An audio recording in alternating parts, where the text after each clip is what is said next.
لا قوة إلا بالله العلي العظيم. أعوذ بالله من الشيطان اللعين الرجيم. بسم الله الرحمن الرحيم. الحمد لله والصلاة والسلام على رسول الله وعلى آل الله لا سيما بقية الله ولعنة الله على أعدائهم أعداء الله من يومنا هذا إلى لقاء الله. أما بعد فقد قال الله: فأقم وجهك للدين حنيفا فطرة الله التي فطر الناس عليها لا تبدیل لخلق اللہ. صلوات پڑھیں گے محمد و آل محمد.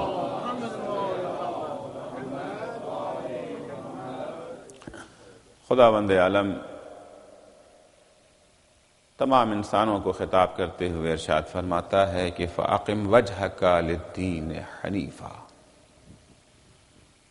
تم اپنی زندگی کا رخ دین حنیف، دین یکتا پرستی کی طرف موڑ دو. وہ دین یکتا پرستی، وہ دین حنیف، وہ دین توحید جسے اللہ نے فطرت انسان کے عین مطابق بنایا ہے. اور یہ فطرت وہ ہے جو کبھی تبدیل نہیں ہوتی ہے. زمانے میں تبدیلیاں آتی رہتی ہیں، ہر چیز بدل جاتی ہے سوائے فطرت کے. عادات بدل جاتے ہیں، رسوم بدل جاتے ہیں، لوگوں کے اٹھنے بیٹھنے کا انداز بدل جاتا ہے، لیکن فطرت نہیں بدلتی. اور جو چیزیں فطری تقاضوں سے ہم آہنگ ہوتی ہیں وہ بھی نہیں بدلتی، ان میں بھی تبدیلی نہیں ہوتی ہے. دین مطابق فطرت ہے، لہذا دین میں بھی کسی قسم کی تبدیلی کا امکان اور گنجائش اور ضرورت نہیں ہے. چند دنوں سے آپ کی خدمت میں یہ عرض کر رہا ہوں کہ حضرت سید الشہداء امام حسین علیہ السلام کس عظیم قربانی کا ایک اہم مقصد تھا بقائے دین. دین چونکہ خطرے میں پڑ چکا تھا، لہذا اس دین کی حفاظت کے لیے، اس دین کی بقا کے لیے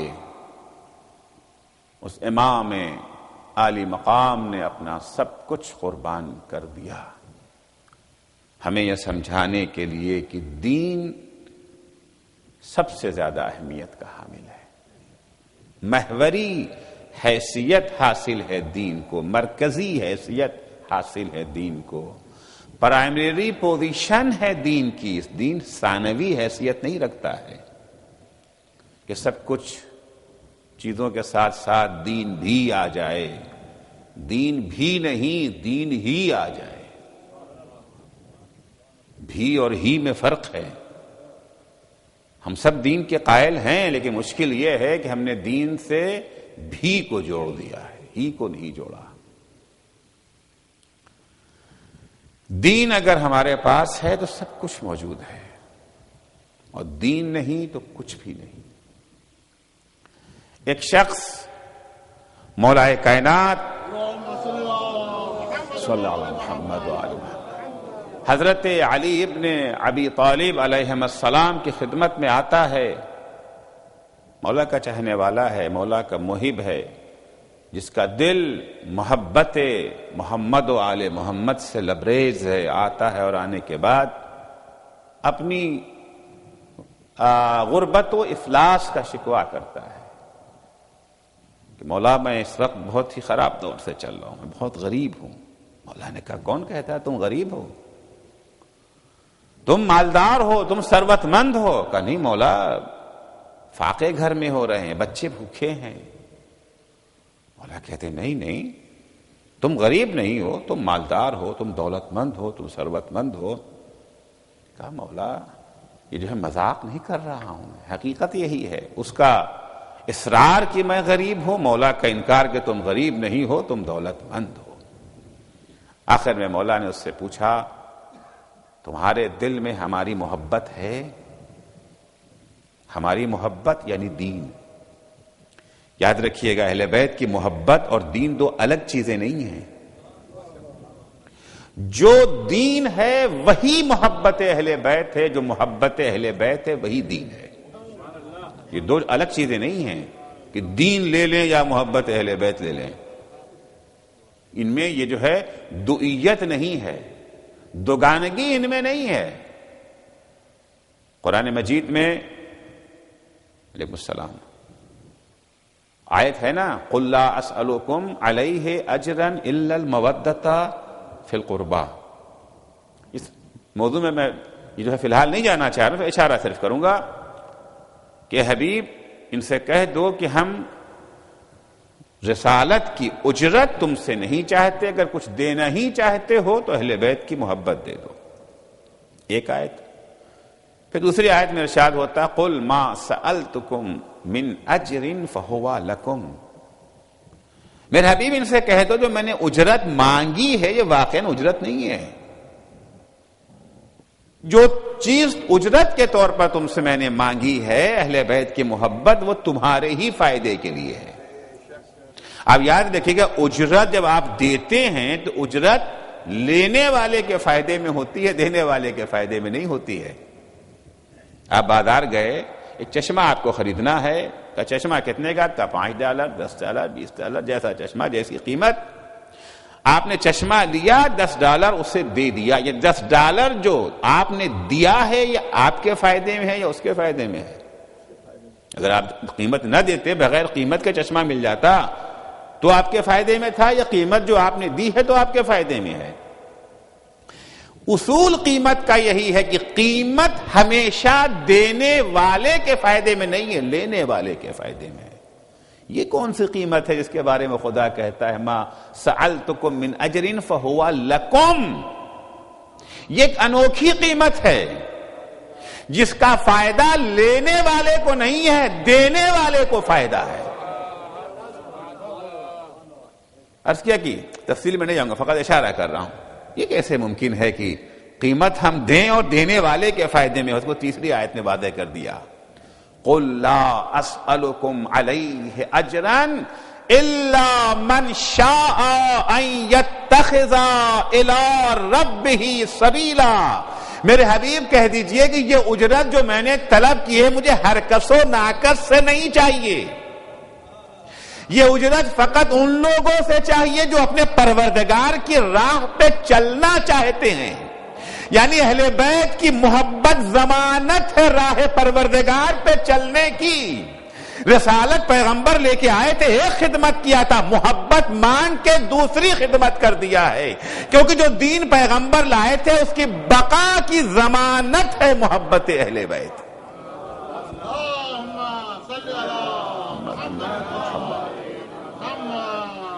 سلوات ہی بھیجنا ہے تو سب لوگ یہ جو ہے مل جل کر کے سلوات بھیجیے۔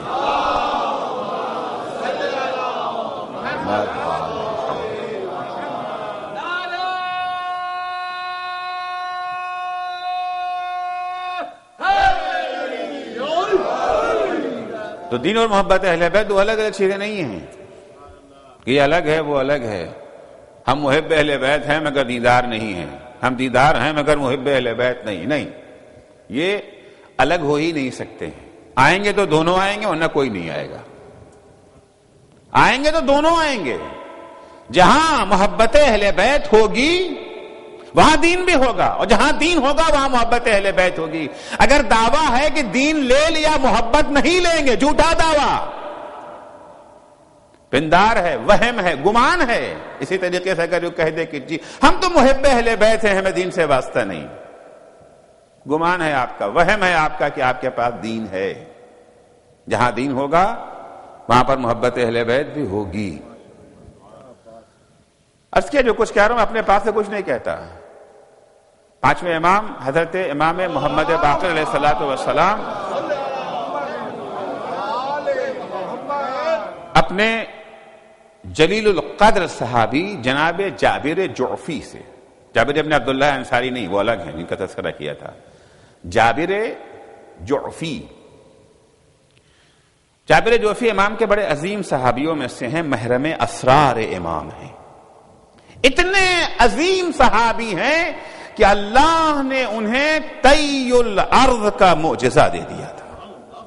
بہت بڑی چیز ہے طی الارض، شاید ہمارے بچے نہ سمجھ پائیں کہ طی الارض سے کیا مراد۔ طی الارض یہ ہے کہ فرض کیجئے میں امریکہ آیا، امریکہ سے ہندوستان واپس جانا چاہتا ہوں، تو اب جانے کے لیے ٹکٹ لیں، جہاز پہ بیٹھیں، 17 گھنٹہ 18 گھنٹہ 20 گھنٹہ جو بھی فلائٹ ہے وہ طے کریں، تب جا کر کے ہندوستان پہنچیں گے، عام یہ جو ہے وسائل کے ذریعے سے۔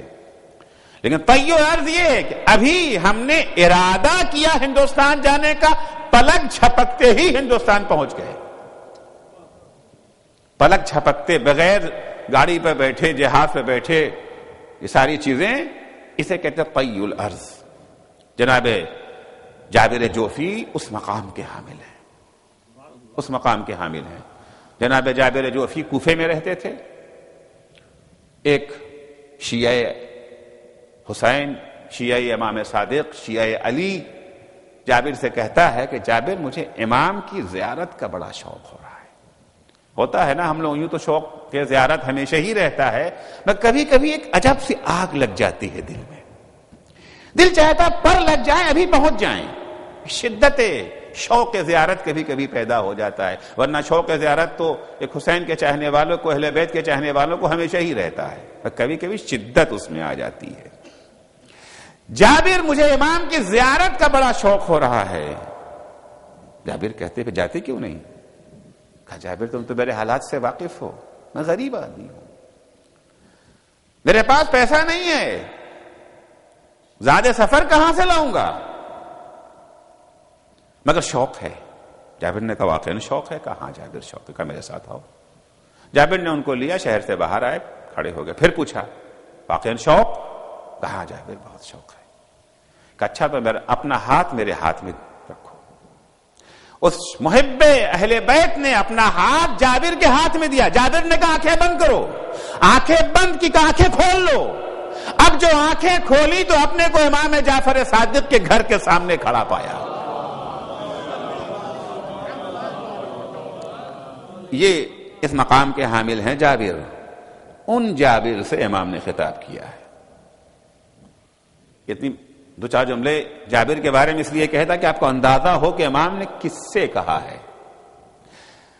یا جابر وعلم انک لا تکون لنا ولیا حتی لو اجتمع علیک اہل مصرک۔ یہ جابر جان لو اس وقت تک تم ہمارے چاہنے والے اور محب نہیں کہلا سکتے۔ جابر سے کہہ رہے ہیں جب تک تمہارے اندر یہ دو صفتیں نہ پیدا ہو جائیں۔ کیا گفتگو کر رہا تھا کہ جو محبت اہل بیت ہے وہی دین ہے، جو دین ہے وہی محبت اہل بیت ہے۔ محبت اہل بیت کو دین سے الگ چیز کا نام نہیں ہے، دونوں ایک چیزیں ہیں۔ یا جابر وعلم بانک لا تکون لنا ولیا، اے جابر تم اس وقت تک مولائی کہلانے کے حقدار نہیں ہو۔ بڑا مسئلہ ہے کہ ہم یہ جو ہے مولائی کون، ہم مولائی وہ مولائی نہیں، ہم مولائی وہ مولائی۔ مولائی کی تعریف کون بیان کرے گا؟ کون ہے مولائی؟ ہم بیان کریں گے یا خود یہ جو ہے مولا بیان کریں گے؟ کسے حق ہے؟ مولا بیان کریں گے نا۔ مولائی کون ہے، مولائی کون نہیں، کیونکہ نجات مولائی کے لیے ہے۔ نجات ولایت اہل بیت کے بغیر ممکن ہی نہیں ہے۔ جہاں ولایت نہیں نجات اس کے لیے محال ہے۔ کون مولائی؟ بڑا شرف ہے مولائیوں کا، بڑا شرف ہے مولائی، مگر ہے کون؟ غفلت میں نہ رہ جائیں۔ ہمارے پاس ہیرے کی انگوٹھی ہے، مطمئن ہے حالات کیسے بھی ہو جائیں انشاءاللہ اگر حالات کبھی خراب بھی ہو گیا جس ہیرے کی انگوٹھی کو بیچ کر کے اپنی زندگی کو جو ہے سنوار لیں گے، یہ جو ہے ملین ڈالر میں یہ بکے گی، اطمینان تو حاصل کر لیں یہ ہیرا ہی ہے، کہیں یہ جو ہے شیشہ تو نہیں ہے، کہیں ایسا تو نہ ہو کہ جب مشکل وقت آیا اور گئے تو معلوم ہے تو شیشہ ہے، شیشہ ہیرا نہیں ہے۔ جسے ہیرا سمجھے بیٹھے تھے اگر وہ وقت پر شیشہ نکل آئے تو کیا گزرے گی ہم پر۔ اس جوہری نے پرکھ بتا دیا ہے کہ پرکھ لو ہیرا ہے کہ شیشہ ہے۔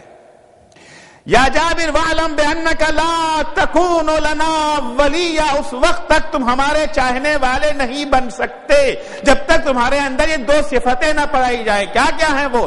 حتی لو اجتمع علیک اہل مصرک وقالوا انک رجل سوء لم یحزنک ذلک۔ عام طور سے ہماری نگاہیں یہ رہتی ہیں کہ لوگ ہمارے بارے میں کیا کہتے ہیں، سوسائٹی ہمارے بارے میں کیا کہتی ہے، سماج ہمارے بارے میں کیا کہتا ہے، مرے جاتے ہیں اسی سلسلے میں کہ لوگ ہمارے بارے میں کیا کہتے ہیں۔ کپڑا پہنتے ہیں لوگوں کے لیے، گاڑی خریدتے ہیں لوگوں کے لیے، مکان بناتے ہیں لوگوں کے لیے، کچھ تو ہماری واقعی یہ جو ہے ضرورت ہے اور کچھ کیا ہوتا ہے، شو آف ہوتا ہے۔ شو آف یہی ہے کہ لوگ کیا کہتے ہیں۔ مولائی یہ نہیں دیکھتا کہ لوگ کیا کہتے ہیں، مولائی یہ دیکھتا ہے کہ خدا کیا کہتا ہے، مولا کیا کہتے ہیں۔ اس کی نگاہیں یہ جو ہے مولا کے یا جابر لو اجتمع علیک اہل مصرک وقالوا انک رجل سوء لم یحزنک ذلک، مولائی وہ ہے کہ اگر پورا شہر، پورا ملک، پوری دنیا اکٹھا ہو کر کے کہے کہ تم تو بہت برے آدمی ہو، یہ سن کر کے اسے رنج اور افسوس نہ ہو، اسے پرواہ ہی نہیں کون کیا کہتا ہے۔ وَإِنْ قَالُوا أَنَّكَ رَجُلُ صَالِحٍ لَمْ يَسُرُّكَ ذَلِكَ، اور اگر پورا سماج مل کر کے یہ کہے کہ تم بڑے اچھے آدمی ہو تو اپنی تعریف سن کر کے اسے خوشی نہ ہو، نہ برائی سن کر کے دکھ ہو رہا ہے، نہ تعریف سن کر کے خوشی ہو رہی ہے۔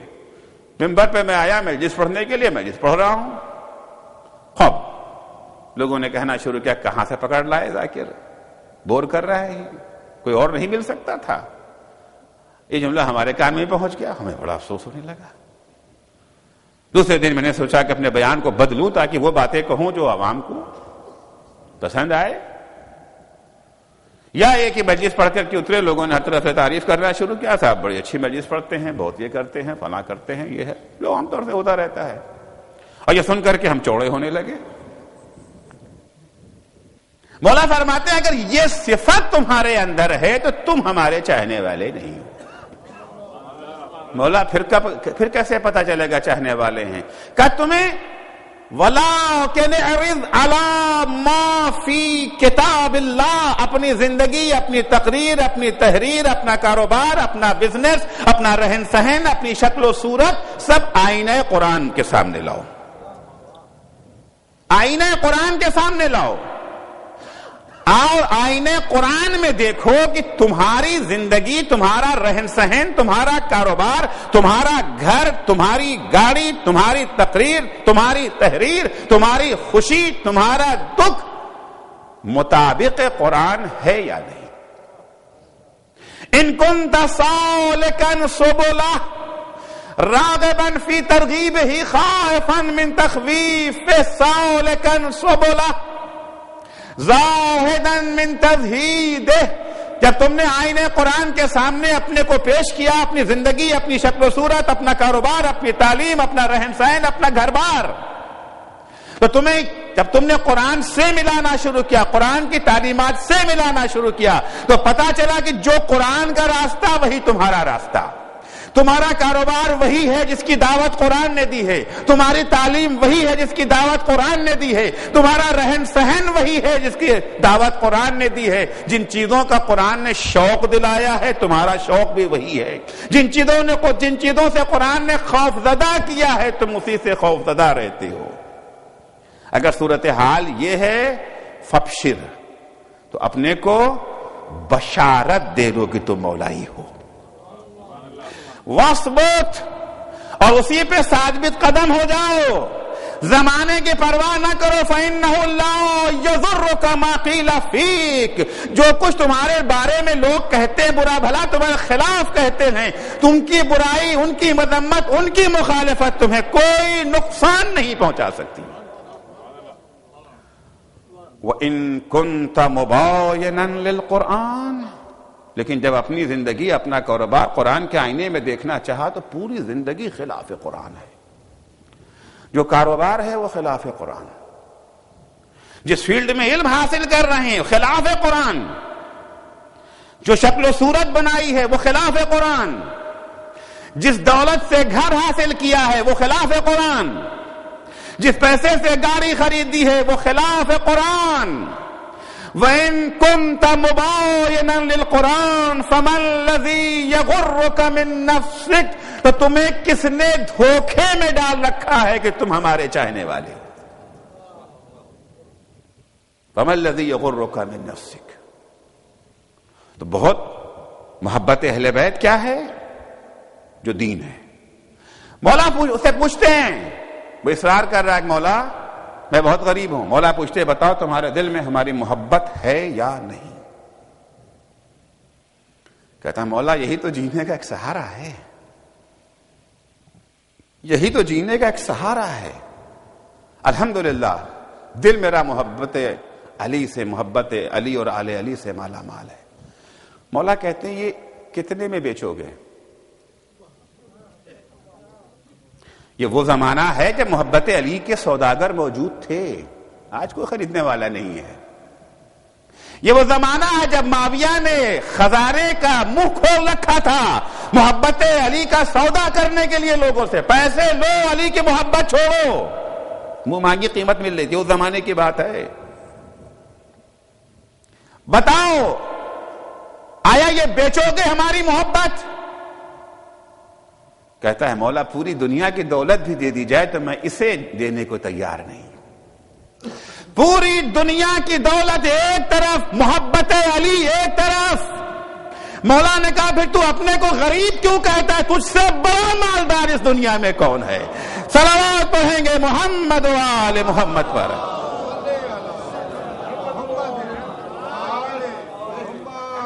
اہمیت دین سمجھ میں آ رہی، مرکزیت ہے دین کو، سب چیزیں ایک طرف، سب قربان، دین خدا قربان نہیں ہے۔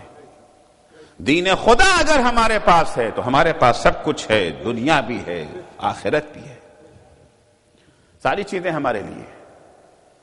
عرض کیا تھا اس نے حدیث پڑھی تھی کہ دین دنیا، دنیا کا اسلام یہ جو ہے مخالف نہیں ہے، تو اس کی حیثیت کیا ہے؟ اگر ان جعلتا دینکا تحت دنیاک فقد اہلکتا دینکا و دنیاک، اگر تم نے دین کو دنیا کا تابع بنا دیا، یہ جو ہے سیکنڈری حیثیت مل گئی دین کو، پرائمری حیثیت دنیا کو ہے، سیکنڈری حیثیت دین کو اگر دے دی، اہلکتا دینکا و دنیاک، تو تم نے اپنا دین بھی برباد کر دیا، دنیا بھی برباد ہوگی، دنیا بھی نہ ملے گی۔ وَإِن جَعَلْتَ دنیا کا تبعا لدینک، لیکن اگر تم نے دنیا کو دین کا تابع بنا دیا، احرزتا دینک و دنیاک، تمہیں دین بھی ملے گا اور دنیا بھی ملے گی۔ ہر زمانے میں اس کی یہ جو ہے نمونے سامنے آ جاتے ہیں۔ آپ کو ذہنوں میں ہوگا اسلامی ملک کا ایک حکمراں جس نے اپنے ملک کو اسلام دشمنوں کے ہاتھ بیچ دیا، اس خوف سے کہ دھمکی مل گئی تھی کہ تمہارے ملک کو اسٹون ایج میں بھیج دیں گے، تمہارے ملک کو وہ اپنا عذر پیش کرتا ہے کہ میں نے کیوں سودا کر لیا، یہ غلامی کا جوا اپنی گردن میں کیوں ڈال لیا میں نے، اس کا بہانہ اور جو عذر پیش کرتا ہے خود اس کی اپنی لکھی ہوئی سرنوشت یہی لکھتا ہے نا کہ دھمکی دی گئی تھی کہ اگر تم نے ہمارا ساتھ نہ دیا تو عصر حجر میں تم کو پہنچا دیں گے، پتھروں کے دور میں چلے جاؤ گے، اسٹون ایج میں تمہیں بھیج دیں گے۔ ڈر کے اس نے دین کو دنیا کا تابع بنا دیا، اسی دور میں اسی زمانے میں ایک ملک اور ہے جس نے اپنے دین کو دنیا کا تابع نہیں بنایا. ہماری دنیا بچے یا نہ بچے، ہم رہیں یا نہ رہیں، فاقے کریں گے، پیدل چلیں گے، بے چھت کے مکانوں میں رہیں گے، سڑکوں پہ سوئیں گے، مگر تمہاری غلامی نہ کریں گے، مگر ہم اپنے دین کا سودا نہ کریں گے. آج دونوں ملکوں کا جو ہے موازنہ کر لیجئے، وہ کہاں ہے، یہ کہاں ہے. اگر تم نے اپنے دین کا تابع دنیا کو بنا دیا، تمہیں دین بھی ملے گا، دنیا بھی ملے گا. آج وہاں پر دین بھی ہے، دنیا بھی ہے. پورے عالم اسلام کے ملکوں کا موازنہ کر لیے، جتنی ترقی، جتنا علم، جیسی معیشت وہاں کی ہے، کہیں کی نہیں ہے، کہیں کی نہیں ہے، ہر فیلڈ میں. یہ جو ہے محاصروں کے باوجود، پابندیوں کے باوجود، جس ملک میں ایک سوئی بھی نہیں بنتی تھی، آج وہاں پر ہوائی جہاز بن رہے ہیں، اپنا سیٹلائٹ. عالم اسلام میں کہاں ہے کسی کے ہاں؟ بہت سارے ممالک تھے پہلے جو ان سے کہیں آگے تھے، آج وہ ان سے کہیں پیچھے جا چکے ہیں. ان ملکوں میں جنہوں نے خوف کی وجہ سے اپنے ملک کا سودا کر لیا، نہ امنیت باقی رہ گئی، نہ اقتصاد باقی ہے، نہ یہ جو ہے صنعت باقی ہے. ایک پچھڑا ہوا ملک بن کے رہ گیا. لیکن جن لوگوں نے اپنا سودا خدا سے کر لیا، جن لوگوں نے اپنا دین دنیا کا پابند نہیں کیا، کہ دنیا کے خاطر دین کے سلسلے میں کوتاہی نہیں کی، کہ دنیا اصل ہے، دین اصل ہے، دنیا کو ہم قربان کرنے، انہیں دین تو ملا ہی ملا، ساتھ میں دنیا بھی مل گئی. صلوات پڑھیں گے محمد و آل محمد. ائمہ علیہ السلام فرماتے ہیں جب تم کوئی کام کرنا چاہو، کوئی بھی کام کرنا چاہو، شادی کرنا ہے، جاب کرنا ہے، تعلیم حاصل کرنا ہے، مکان خریدنا ہے، گاڑی خریدنی، کوئی بھی کام دنیا کا، سب سے پہلے خدا سے یہ دعا کرو، اللہم ان کان هذا الامر فیہ خیر لی فی دینی و دنیای و آخرتی فیسرہ لی وَإِن كَانَ فِيهِ شَرًّا فَاصْرِفْهُ عَنِّي. پالنے والے، یہ کام جو کام میں کرنا چاہتا ہوں، یہ جاب، یہ کاروبار، یہ جو ہے بزنس، یہ شادی، بظاہر دیکھنے میں لڑکا بہت اچھا ہے، لڑکی بہت اچھی ہے، بظاہر نوکری بڑی اچھی ہے، بظاہر یہ کاروبار میں فائدہ ہی فائدہ ہے، لیکن پالنے والے یہ ہمارے دین کے لیے بھی فائدہ بخش ہے یا نہیں؟ بہرحال اگر یہ کام ہمارے دین کے لیے فائدہ مند ہے تو اسے ہمارے لیے آسان بنا دے. اگر یہ لڑکی، یہ لڑکا ہمارے دین کے لیے فائدہ مند ہے تو یہ رشتہ طے پا جائے. اگر یہ جاب ہمارے دین کے لیے مفید ہے، جاب ہمیں مل جائے. اگر یہ کاروبار ہمارے دین کے لیے بھی مفید ہے، یہ کاروبار ہمیں حاصل ہو جائے. وَإِن كَانَ فِيهِ شَرًّا فَاصْرِفْهُ عَنِّي. لیکن اگر اس میں ہمارے دین کے لیے خطرہ ہے، پالنے والے ہمیں اس سے دور کر دے. یہ شادی نہ ہو تو بہتر ہے، یہ جاب نہ ملے تو بہتر ہے. محوری حیثیت، مرکزی حیثیت کس چیز کو حاصل ہے؟ یوں ہی امام حسین نے اپنی زندگی قربان نہیں کی تھی، اپنا پورا کنبہ دین کی خاطر یوں ہی قربان نہیں کر دیا تھا. جو اہمیت دین ہے اس کے پیش نظر امام نے یہ سب کچھ کیا. عرض کیا ہم نے کہ قرآن یا اسلام مخالف دنیا نہیں، آپ دنیا کے نعمتوں سے استفادہ کریں، لیکن غفلت کے عالم میں استفادہ نہ کریں. جس وقت آپ دین کی نعمتوں سے بہرہ مند ہو رہے ہیں، یہ جو ہے دنیا کی نعمتوں سے استفادہ کر رہے ہیں، خدا کی طرف بھی توجہ ہو، اس سے غافل نہ ہو جائیں. ایک خوبصورت سے پینٹنگ آپ دیکھتے ہیں، پینٹنگ کس نے بنائی، اس کا جو ہے بنانے والا کون ہے، فوراً دھیان جاتا ہے نہیں جاتا ہے؟ پینٹنگ کو یہ جو ہے بنانے والے کی طرف دھیان جاتا ہے یا نہیں جاتا؟ یہ جو ہے پیکاسو کی جو ہے بنائی ہوئی پینٹنگ، اچھا ان کی بنائی ہوئی ہے، اس رنگ کا کیا مطلب ہے؟ کوئی رنگ انہوں نے یوں ہی خامخواہ نہیں استعمال کیا ہے. ہرے رنگ کا کیا مقصد ہے، لال رنگ کا مقصد کیا ہے، نیلے رنگ کا مقصد کیا ہے، اس لکیر کا مقصد کیا؟ نکالتے ہیں نا، اس میں غور و فکر کرتے ہیں نا. جب آپ دنیا کی نعمتوں سے استفادہ کر رہے ہیں، اس کے بارے میں تو کبھی سوچ لے کہ نعمتوں کا خالق کون ہے. پیکاسو نے اگر فلاں رنگ کا استعمال کیا ہے تو یقیناً اس کا مقصد ہوگا, اس کے مقصد کو ڈھونڈنے کی کوشش کرتے ہیں. اللہ نے جو نعمتیں پیدا کی ہیں اس کا بھی کوئی مقصد ہے یا نہیں؟ یا ابس اللہ نے پیدا کیا ہے, لغو اللہ نے پیدا کیا ہے؟ وہ اگر ایک رنگ کا استعمال کر دیتے تو رنگ کا تو مقصد ہوگا. اللہ نے اتنی بڑی کائنات بنائی, اس کا کوئی مقصد نہیں ہے. نعمتوں سے استفادہ کریں, لیکن نعمتوں سے استفادے کے ساتھ ساتھ اس کے بارے میں غور بھی تو کریں. اِنَّا فِي خَلْقِ السَّمَاوَاتِ وَالْأَرْضِ وَاخْتِلَافِ اللَّيْلِ وَالنَّهَارِ آيَاتٍ لِأُولِي الْأَلْبَابِ الَّذِينَ يَذْكُرُونَ اللَّهَ قِيَامًا وَقُعُودًا وَعَلَى جُنُوبِهِمْ وَيَتَفَكَّرُونَ فِي خَلْقِ السَّمَاوَاتِ وَالْأَرْضِ رَبَّنَا مَا خَلَقْتَ هَذَا بَاطِلًا سُبْحَانَكَ فَقِنَا عَذَابَ النَّارِ.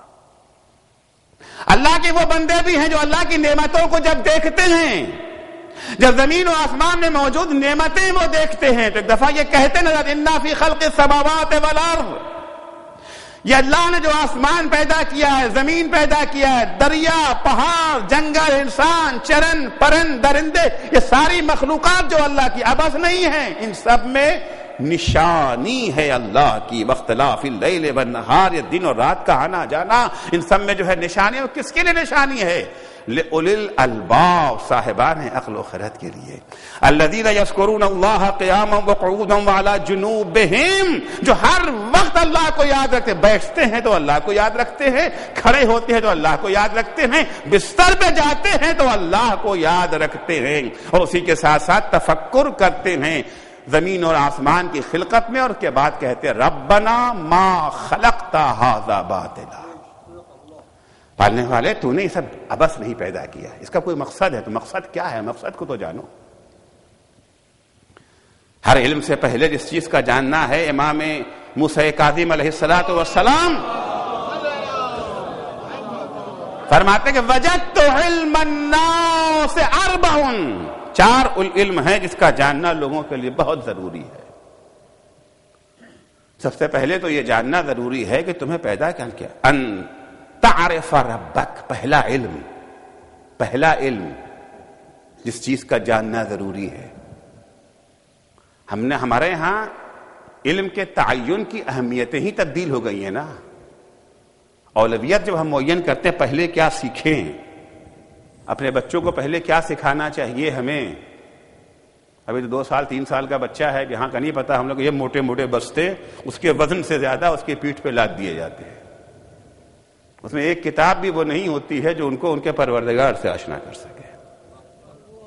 مولا فرماتے پہلا علم جس کا جاننا ضروری ہے وہ یہ ہے ان تعرف ربک. سب سے پہلے اپنے پروردگار کو پہچانو. اس کے بعد تو پہچان لیا پروردگار ہے. وثانی ما صنع بک, کیا کیا نعمتیں اس نے عطا کی ہیں اسے پہچانو. اسے پہچانو کیا کیا. اب جب ان نعمتوں کو پہچاننے جائیں گے تو ایک بہت وسیع علم ہے. یہ جو ہے میڈیکل سائنس اس کے اندر آ جائے گی, جنرل سائنس اس کے اندر آ جائے گی, سارے علوم تبھی تو پہچانے پائیں گے اللہ نے کیا کیا نعمتیں دی ہیں. جب جسم کو پہچانیں گے کہ ہمارے اندر کیا کیا چیزیں ہیں. ما صنع بک, پروردگار کی نعمتوں کو پہچانو. پروردگار کی نعمتوں کو پہچاننے کے بعد یہ پہچانو ما قصد, اللہ نے کیوں یہ ساری نعمتیں تمہیں دی ہیں. پہلا علم پروردگار کو پہچانو, اس کے بعد پروردگار کی نعمتوں کو پہچانو. پروردگار کی نعمتوں کو پہچاننے کے بعد یہ پہچانو کہ مقصد کیا ہے پروردگار کا. پیکاسو کے فلاں رنگ کا پینٹنگ میں کیا مقصد ہے اس کے بارے میں سر دھنتے رہتے ہو. یہ پہچانو کہ اس معبود نے اس کا کوئی مقصد ہے یا نہیں. لغو اور عبث کام تو وہ نہیں کرتا. افحسبتم انما خلقناکم عبثا وانکم الینا لا ترجعون, کیا تم یہ گمان کرتے ہو کہ ہم نے تمہیں یوں ہی پیدا کر دیا ہے بیکار. جس طرح بچے یہ جو ہے گھروندہ بناتے ہیں, کھلونا بنا کے بگاڑ دیا, اللہ نے بھی ایسے ہی. افحسبتم, یہ گمان کرتے ہو. جب اللہ کا کوئی کام عبث نہیں ہے, لغو نہیں ہے, وہ حکیم ہے, تو پہچانو کہ اللہ نے یہ نعمتیں کیوں دی. آنکھیں کاہے کے لیے دی ہیں؟ نامحرم چہروں کو دیکھنے کے لیے دی ہیں. یہ کان اللہ نے کاہے کے لیے عطا کیا ہے؟ گانا سننے کے لیے، غیبت سننے کے لیے، جھوٹ سننے کے لیے، تہمت سننے کے تمہیں عطا کیا ہے۔ کان کا مقصد کیا ہے؟ زبان کا مقصد کیا ہے؟ ظالموں کی چاپلوسی، ظالموں کی یہ جو ہے ثناخوانی، یا مظلوموں کی حمایت، باطل کی طرفداری یا حق کی طرفداری، زبان کاہے کے لیے اللہ نے تمہیں دی ہے؟ پہچانو تو یہ ساری نعمتیں کاہے کے لیے تمہیں اللہ نے دی ہیں۔ ہر ایک نعمت گرا بہا، کیونکہ پہلے نعمت کو پہچان چکے نا، اس دل کی کیا اہمیت ہے، اس آنکھ کی کیا ہے، پہچان چکے۔ اب یہ اہم چیز اللہ نے تمہیں کس لیے دی ہے؟ چوتھا علم یہ پہچاننا ہے ما یخرج من دینک، دشمن شناسی، دشمن کو پہچاننا، وہ کون سی چیزیں ہیں جو تمہیں تمہارے دین کے راستے سے ہٹا سکتی ہیں۔ اکثر لوگ دین کے راستے سے یہ جو ہے بھٹک جاتے ہیں، مگر وہ دین کے راستے سے ہٹنا نہیں چاہتے۔ ان کی دلی تمنا یہ نہیں کہ دین کے راستے سے ہٹ جائیں، لیکن اس کے باوجود ہٹ جاتے ہیں۔ کیوں؟ وہ کون کون سی چیزیں جو تمہیں دین کے راستے سے ہٹا سکتی ہیں، وہ راستہ جو پروردگار نے معین کیا ہے۔ تو اللہ کی نعمتوں سے استفادہ کرنے کے ساتھ ساتھ اس کے بارے میں غور کرو، تفکر کرو کہ اللہ نے یہ نعمتیں تمہیں کس لیے دی ہیں۔ جب اللہ کی نعمتوں کو پہچان لو گے تو اللہ کی بھی معرفت ہوگی اور اس سے عشق بھی پیدا ہوگا۔ ہمیں پتہ چل گیا کہ فلاں صاحب نے ہمیں یہ جو ہے گفٹ دیا ہے، الانسان عبید الاحسان۔ اب گفٹ کو پہچانا کیا تھا؟ گفٹ میں کیا ہے؟ چھوٹا سا پھول دے دیا، ہاں ٹھیک ہے شکریہ۔ گفٹ میں انہوں نے قیمتی گھڑی دی، اچھا گفٹ میں کار دیا ہے ہمیں، گفٹ میں ہوائی جہاز دیا ہے ہمیں۔ جیسے جیسے قیمت بڑھتی جاتی ہے ویسے ویسے گفٹ دینے والے کی محبت میں اضافہ ہوتا ہے یا نہیں ہوتا ہے؟ محبت خدا دل میں کیسے بڑھے گی؟ محبت خدا بڑھنے کا ایک ذریعہ یہ ہے کہ اللہ کی نعمتوں کو پہچانو۔ جب نعمت خدا کا عرفان بڑھے گا تو خدا کا عرفان بڑھے گا، خدا کا عرفان بڑھے گا، عشق خدا بڑھے گا، اور جب عشق آ جائے گا پھر نافرمانی کا سوال ہی نہیں ہوتا، نافرمانی کا سوال ہی نہیں ہے۔ محبت اہل بیت اگر مانگا تھا پیغمبر نے اجر کے طور پر، کیونکہ محبت ایک ایسا گوہر گرا بہا ہے، اس کیمیا کا نام ہے محبت، جو گنہگار کو اطاعت گزار بنا دیتی ہے، گنہگار کو اطاعت گزار بنا دیتی ہے۔ جس کسی سے محبت ہو جائے، یہ نہیں ہو سکتا آپ ایک بچے سے کہیں کہ بیٹا میں تم سے بہت محبت کرتا ہوں، کہتا ہے کہ ڈیڈی یا انکل فلاں چیز لا دیجئے، اور وہ آپ نہ لائیں، اور آپ اسے کہیں میں تم سے بہت محبت کرتا ہوں، کیا کہے کہ انکل آپ جھوٹ بولتے ہیں۔ یہاں کے بچے تو کھلم کھلا کہہ دیتے ہیں نا، ہمارے یہاں والے تھوڑا لحاظ کر جاتے ہیں، نہیں آپ جھوٹ بولتے ہیں۔ چھوٹا سا بچہ بھی محبت بغیر اطاعت کے ماننے کو تیار نہیں ہے۔ جہاں کہیں محبت ہوگی وہاں اطاعت ضروری ہے، وہاں پر اطاعت ہوگی۔ شروع میں جب یہ جو ہے شادیاں ہوتی ہیں، پہلے تو کہا جاتا تھا یہ جو ہے ہنی مون، اب ہنی ڈے ہی کافی ہے، مون تو بہت بڑی بات ہے۔ بہرحال ابتدا میں جب شادی ہوتی، جب ہی محبت موجود ہے، شوہر بیوی سے، بیوی شوہر سے اگر کوئی چیز مانگے تقاضا کہ اس کے بس میں ہو، انکار کرتا ہے کوئی؟ فوراً ایک دوسرے کی خدمت کرنے کو تیار، ایک دوسرے پر جان قربان کرنے کو تیار۔ اور جیسے جیسے محبت گھٹتی جاتی ہے پھر بہانے ہونے لگتے ہیں نا، یہ بہانے نہیں ہیں، یہ علامت ہے کہ وہ محبت باقی نہیں رہ گئی۔ امام جعفر صادق علیہ الصلوۃ والسلام اسی چیز کو فرماتے ہیں، تعصی الالہ وانت تظہر حبہ، تم اللہ کی نافرمانی بھی کرتے ہو، دعویٰ کرتے ہو کہ ہم اللہ کے چاہنے والے ہیں۔ تعصی الالہ، تم اللہ کی نافرمانی کرتے ہو، وانت تظہر حبہ، اور تم اس کی محبت کا دعویٰ بھی کرتے ہو۔ ھذا لفی الفعال بدیع، میری جان کی قسم یہ تو بڑا عجیب معاملہ ہے، یہ کیسے ہو سکتا ہے کہ محبت کا دعویٰ بھی ہو اور نافرمانی بھی ہو؟ لو کان حبک صادقا لأطعتہ ان المحب لمن یحب یطیع، اگر تمہاری محبت کا دعویٰ سچا ہوتا تم اس کی اطاعت کرتے، کیونکہ جو جس سے محبت کرتا ہے اس کی اطاعت بھی کرتا ہے۔ تو اللہ کی نعمتوں پہ اگر تفکر کریں گے، اللہ کی نعمتوں میں اگر غور کریں گے، تو یہ تفکر اور یہ غور جو ہے سبب بنے گا عرفان الہی کا، عرفان سبب بنے گا عشق الہی کا، عشق جب آ جائے گا پھر کبھی انسان دین کو دنیا پر قربان نہیں کرے گا، کبھی قربان نہیں کرے گا. ہمیشہ دین جو ہے وہ یہ جو ہے مقدم رہے گا، دنیا دین کی تابع بن جائے گی، دین کو تابع نہیں بننا پڑے گا. تو دنیا سے استفادہ اس چیز کے ساتھ کہ ہم غافل نہ ہو جائیں. دنیا غافل بھی کر سکتی ہے اور دنیا خدا کی یاد بھی دلا سکتی ہے اگر دنیا کے اس پر غور کرے، تفکر کرے. دیکھیں تفکر کی اتنی اہمیت ہے کہ حدیثوں میں ہے تفکر ساعۃ افضل من عبادت 70 سنہ. 1 گھنٹہ تفکر کرنا، غور کرنا 70 سال کی عبادت سے بہتر ہے. کیونکہ انسان جب تفکر کرے گا، انسان جب غور کرے گا نعمت خدا میں، یہ نعمت خدا میں غور و فکر انسان کی عبادت میں جان پیدا کر دے گا. انسان کی عبادت میں اس سے جان پیدا ہو جائے گی. جناب ابو ذر کے بارے میں ہے کہ کانا اکثر عبادت ابی ذر التفکر. ابو ذر کی سب سے بڑی عبادت یہ تھی کہ وہ غور و فکر کرتے تھے. یعنی جو قدم بھی ابو ذر اٹھاتے تھے پہلے اس کو اچھی طرح سے سوچ لیتے تھے، تدبر کر لیتے تھے. یہی وجہ ہے کبھی ابو ذر یہ جو ہے پشیمان نہیں ہوئے اپنے کسی عمل پہ.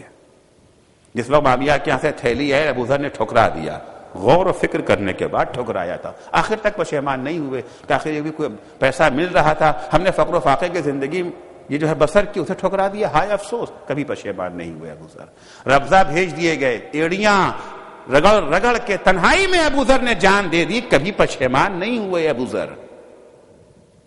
کیونکہ ابو ذر جانتے ہیں جب کبھی دنیا اور آخرت کا ٹکراؤ ہو، آخرت کو مقدم کریں یا دنیا کو مقدم کریں، انسان پہلے سوچ تو لے، غور تو کر لے کہ اگر ہم نے آخرت کو ٹھکرا دیا تو انجام کیا ہوگا، دنیا کو ٹھکرا دیا تو انجام کیا ہوگا. اگر ہم نے ایسے موقع پر دنیا کو ٹھکرا دیا یعنی اس کی نعمتوں سے محروم ہو گئے، لذتوں سے محروم ہو گئے، تکلیفوں کا شکار ہو گئے. اور اگر ہم نے آخرت کو ٹھکرا دیا تو کیا ہوگا، آخرت کی نعمتوں سے محروم ہوں گے اور وہاں کی تکلیفوں کا شکار ہوں گے. ایک دفعہ موازنہ تو کر لیں، اس ایمان شکن دور میں بہت ضروری ہے دنیا اور آخرت کی نعمتوں کا موازنہ کر لینا کہ کون سی بہتر ہے. دیکھیے ہمارا اصول تو یہی ہے نا، ہمیشہ ہم بہتر کے لیے کمتر کو قربان کر دیتے ہیں. زندگی کا اصول یہی ہے نا، مومن ہو، کافر ہو، فاسق ہو، فاجر ہو، متقی ہو، پرہیزگار ہو، سب کا طریقہ کار یہی ہے کہ ہم ہمیشہ بہتر کے لیے کمتر کو قربان کر دیتے ہیں. جو بچہ کالج میں تعلیم حاصل کرنے جاتا ہے اس کا بھی اصول یہی ہوتا ہے، جو جاب کرنے جاتے ہیں ان کا بھی اصول یہی ہوتا ہے، جو کسان کھیت میں کام کرنے جاتا ہے اس کا اصول بھی یہی ہوتا ہے، جو بزنس مین ہے اور یہ جو ہے کاروبار کرتا ہے اس کا اصول بھی یہی ہے. صبح صبح سویرے جب اٹھتے ہیں جاب کے لیے، واقعی اٹھنے کو جی چاہتا ہے آپ کا، خاص طور سے آج کل کہ 12 بجے 1 بجے 2 بجے گھر پہنچے ہیں، چند گھنٹہ سوئے ہیں، یہ جو ہے نماز کا وقت ہو گیا، نماز کے لیے اٹھ گئے، نیند پوری نہیں ہوئی، مگر جاب پہ جانا، آنکھوں میں نیند بھری ہوئی ہے، اچھا لگ رہا ہے جاتے ہوئے، تکلیف ہوتی ہے یا نہیں ہوتی ہے یہ جو ہے بستر چھوڑتے ہوئے، مگر چھوڑ دیتے. کیوں چھوڑ دیتے ہیں؟ تھوڑی سی تکلیف برداشت کر لیں گے، کیونکہ اگر سوتے رہ گئے تو اب جو تکلیف ملے گی. آج کل تو جاب کو محفوظ رکھنا بڑا مشکل کام ہے نا. اگر سوتے رہ گئے کہ چلو آج نہیں جائیں گے، آج سوئیں گے، ابھی ہماری نیند پوری نہیں ہوئی ہے، نیند بے خوابی کی تکلیف نہیں برداشت کریں گے تو ایک بڑی تکلیف کے جو ہے شکار ہو جائیں گے. لہذا بڑی تکلیف سے بچنے کے لیے چھوٹی تکلیف برداشت کرتے ہیں یا نہیں کرتے ہیں؟ بچہ 4 سال 6 سال کالج کی جو ہے مشقتوں کو برداشت کرتا ہے، کاہے کے لیے؟ اس لیے کہ اگر آج یہ 4-6 سال مشقت برداشت کر لی تو 50 سال اگلا آرام سے گزرے گا. تو 50 سال کے لیے 5 سال کی مشقت، 6 سال کی مشقت، 6 سال کی مشقت کمتر ہے 50 سال کی مشقت کے بدلے میں. 6 سال کا آرام کمتر ہے 50 سال کے آرام کے مقابلے میں. ہمیشہ بہتر کی خاطر کمتر کو قربان کر دیتے ہیں. یہ اصول ہے نا ہمارا. جاب پہ یہی آتے، بزنس، کسان جو کھیت میں کام کرتا ہے آرام تو نہیں ملتا اس کو، گھر کا آرام چھوڑ کر کے وہاں کی مشقتوں کو برداشت کرتا ہے. کاہے کے لیے؟ بات کے آرام کے لیے. عزیزو، اگر 6 سال مشقت 50 سال آرام، ہمارے یہ سودا سستا ہے یا مہنگا ہے؟ فرض کیجئے دین خدا کی اطاعت کی خاطر ہمیں پوری زندگی تکلیفوں میں جو ہے یہ جو ہے بسر کرنا پڑا، عام طور سے ہوتا نہیں ہے مگر فرض کر لیتے ہیں. پوری زندگی نہ ڈھنگ کا کھانا ملا، نہ ڈھنگ کا کپڑا ملا، نہ ڈھنگ کی گاڑی، نہ ڈھنگ کا مکان، دین خدا کی خاطر. لیکن اس کے بعد کی جو زندگی ہے، ابھی ہم نے حساب لگایا تھا نا، 6 سال کی تکلیف اور 50 سال کا آرام. 50 سال کا آرام. سودا مہنگا تھا نہیں تھا نا. اب 50 سال کی تکلیف اور 1000 سال کا آرام. 1,00,000 سال کا آرام، 1 کروڑ سال کا آرام، 1 ارب سال کا آرام، 1 کھرب سال کا آرام. گنتی ختم ہو جائے گی، آخرت کی زندگی ختم نہ ہوگی. اگر اس آرام کو اس آرام کے لیے قربان کر دیں، یہ سستا سودا ہے یا مہنگا سودا ہے؟ یہاں کی نعمتوں کا موازنہ وہاں کی نعمتوں سے کر لیں. دنیا کے جو آرام ملے گا، دنیا کی نعمتیں ہیں فانی، آخرت کی نعمتیں ہیں باقی. بل تؤثرون الحیات الدنیا والآخرۃ خیر وابقیٰ. جو چیز باقی رہنے والی ہے وہ آخرت کی نعمت ہے. دنیا کی جتنی نعمتیں، ہر نعمت کے ساتھ تکلیف ہے. یہ جملہ سنیے گا، رات بھر کو سوچیے گا. دنیا کی ہر نعمت کے ساتھ تکلیف. ایک لقمہ جو کھاتے ہیں نا، ایک لقمہ، اس لقمے کے لیے اول تو پیسہ حاصل کرنا. پیسہ آسانی سے ملتا ہے؟ تکلیف سے. پیسہ آ گیا، اس کے بعد کھانا پکانا، اس کے بعد کھانا پکانے بعد کھانا کھانا، اس کو ہضم کرنا، اس کے بعد جو پیدا ہوتی ہیں بیماریاں اس سے نمٹنا. بیماریاں اس سے پیدا ہوتی ہیں. یہ جو ہے یورک ایسڈ ہو گیا، بڑھ گیا، یہ جو ہے کولیسٹرول بڑھ گیا، شوگر، فلاں ڈھکا الا بلا، یہ کھانے کے نتیجے میں تو ہے نا. ایک لذت. یہ تو وہ تکلیفیں ہیں جو براہ راست ہمیں ہوتی ہیں، اور اس لقمے کے لیے دوسروں نے زحمتیں کی ہیں. کسان نے کھیت میں کام کیا تب تو گیہوں ملا، آٹا پسنے گیا چکی والے نے زحمت کی تب تو ہم تک پہنچا، دکاندار نے خرید کے لا کر کے سپلائی کیا تب تو ہم تک پہنچا، کچھ لوگوں نے کھانا پکایا تب تو ہم تک پہنچا. اتنی ساری زحمتیں. دنیا کی ہر لذت کے ہمراہ تکلیف ہے، لیکن آخرت کی لذت وہ ہے جو بغیر تکلیف کے لذت ہے. چنانچہ قرآن کہتا ہے لا یمسون فیہا نصب. جنت میں جانے کے بعد انہیں کسی قسم کی تکلیف ہے ہی نہیں. پھل توڑنے کی بھی ضرورت نہیں ہے، خود بخود دہن تک پہنچ جائے گا.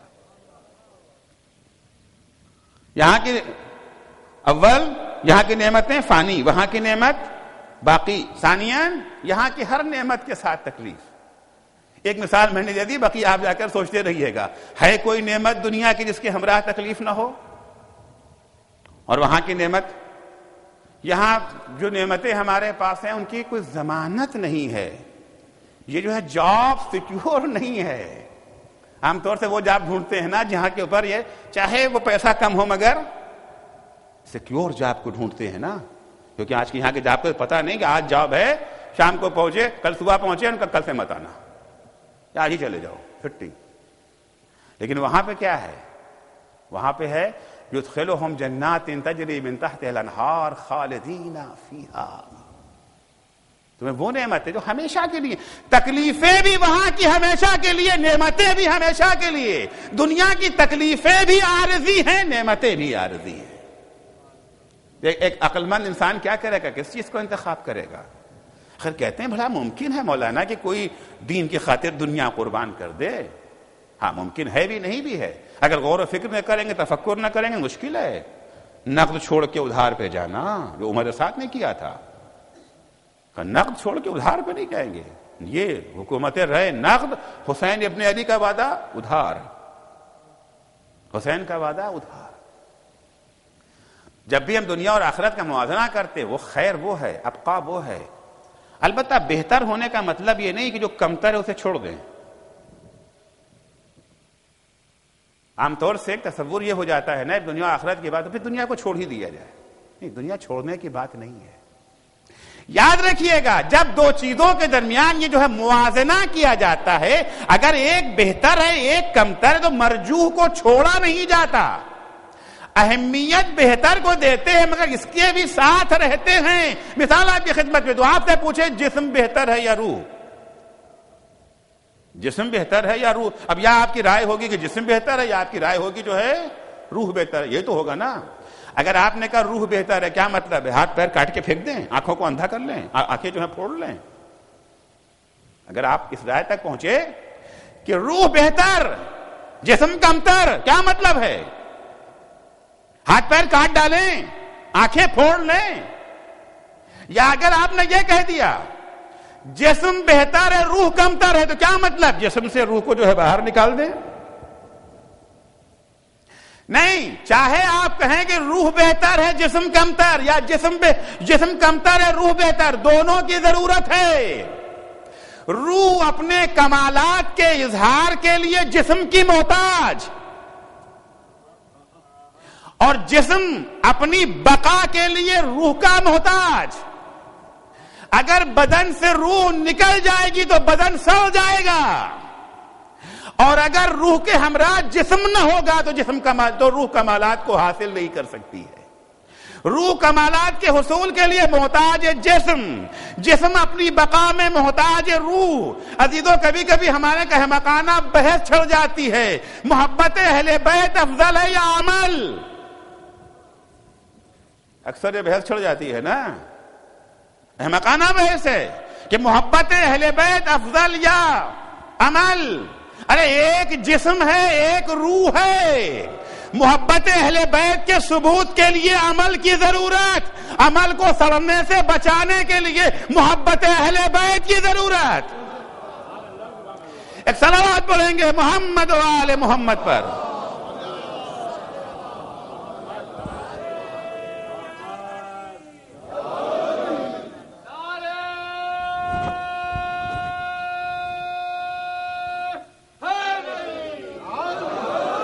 کمتر اور بہتر کا مطلب یہ نہیں ہے کہ جو دوسرا جو مرجو ہے کمتر سے چھوڑ دیا جائے. نہیں، دنیا کو چھوڑنا نہیں ہے. اسی طریقے سے جس طریقے سے اہل بیت نے سکھایا، انشاءاللہ عرض کروں گا، وقت نہیں رہ گیا. اہل بیت کی نگاہوں میں ہمیشہ یہی تھا. مرکز محور کون سی چیز ہے؟ دین ہے. مرکز و محور دین. دنیا سے بیزار نہیں ہے پھر بھی، لیکن اگر دنیا اور دین میں ٹکراؤ ہو جائے تو دنیا کو قربان کر. اولاد ہمیں بہت عزیز ہے، بہت عزیز ہے اولاد، بہت پیاری ہے اولاد، لیکن اگر دین کے لیے ضرورت پڑ جائے گی تو اولاد کو بھی قربان کر دیں گے. جناب عبداللہ ابن جعفر، جناب زینب کے شوہر، بڑی عظیم ہستی ہے ان کی، بیمار تھے، امام حسین کے ہمراہ نہیں آ سکتے تھے. امام حسین نے حکم دے دیا تھا، منع کر دیا تھا، حکم امامت سے مجبور ہے، لیکن بہرحال کوشش میں لگے ہوئے ہیں. مکے کے گورنر سے کچھ ان کے یہ جو روابط تھے، اثر تھا ان کا، جناب عبداللہ بن جعفر کا. بہت بڑے کاروباری تھے، یہ جو ہے بزنس مین تھے بہت بڑے. ان کا بحری بیڑا چلتا تھا اس زمانے میں، حجاز سے ہندوستان تک آیا کرتا تھا ان کا جو ہے بحری بیڑا. روابط ہیں. گورنر مکہ سے امان نامہ لے لیا امام حسین کے لیے. اب امام حسین کی جان محفوظ ہے، جان کو کوئی خطرہ، مکے میں رہیں گے، امان نامہ لے لیا. امان نامہ لا کر کے امام حسین کو پیش کیا کہ آپ مکے میں رہیے، کوئی آپ کو پریشانی نہیں ہے، آپ کی جان محفوظ ہے. حسین امان نامہ دیکھ کے کہتے، میری جان محفوظ ہے، کیا دین خدا بھی محفوظ ہے؟ میری جان محفوظ، کیا ضمانت ہے کہ دین خدا بھی محفوظ؟ دین خدا کا بھی امان نامہ ہے. یہ امان نامہ خود گواہ ہے اس بات کا کہ دین خدا خطرے میں ہے. کیوں؟ کون لکھتا ہے امان نامہ؟ جو حاکم ہوتا ہے وہی لکھتا ہے نا امان نامہ. یعنی مکے کا گورنر اپنے کو حاکم سمجھ رہا ہے. مکے کا گورنر اپنے کو حاکم سمجھ. جب کبھی ایسے حاکم ہوں گے تو فعل الاسلام السلام.